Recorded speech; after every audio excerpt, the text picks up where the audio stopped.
ব্রাহ্মণবাড়িয়া নবীনগর পৌরসভায় ৮ কোটি টাকার পানির প্রকল্পটি আলোর মুখ দেখেনি। উদ্বোধনের ৩.৫ বছরেও পৌরবাসীর ঘরে পৌঁছায়নি এক ফোঁটা পানি। ১ মাসের মধ্যে কাজ শেষ করার নির্দেশ দিয়েছে কর্তৃপক্ষ। সাইফুল ইসলাম রবিনের প্রতিবেদন, জানাচ্ছেন আফরিন পপি।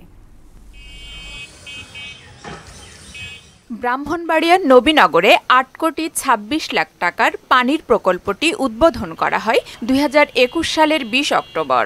উদ্বোধনের ৩.৫ বছর হলেও এক ফোঁটা পানিও পাননি অভিযোগ পৌরবাসীর। বিষয়টি নিয়ে ক্ষুব্ধ স্থানীয় জনপ্রতিনিধিও।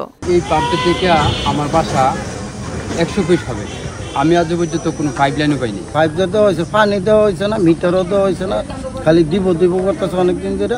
ডাইরেক্ট দুর্নীতি তেল হিসাব করে খেলেছে, এটা জনগণের কাঠ করে দাঁড়া করে তুই মানে যে দায়ী তাকেই আর কাঠ করে দাঁড়া করানো লাগে। এই রাস্তা দিয়ে সাতগ্রামের লোক যখন গাড়ি ঘোড়া চলাফেরা করে, ওনারা এই রাস্তাকে কাইটা প্রায় ২ বছর যাবৎ কোনো মেরামত করে নাই, কোনো পানির কোনো ব্যবস্থা করে নাই।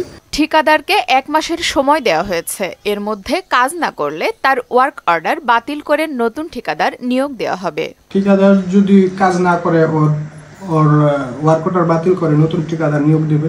আমার জানার মতে নবীনগর ওয়াটার সাপ্লাই প্রকল্প থেকে ১ টাকাও দুর্নীতি ও লুটপাট হয় নাই।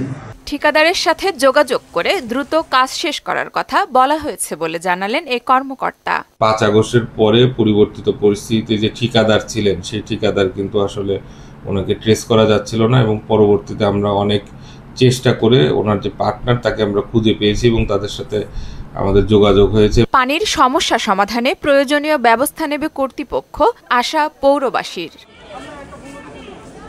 আফরিন পপি, মোহনা সংবাদ।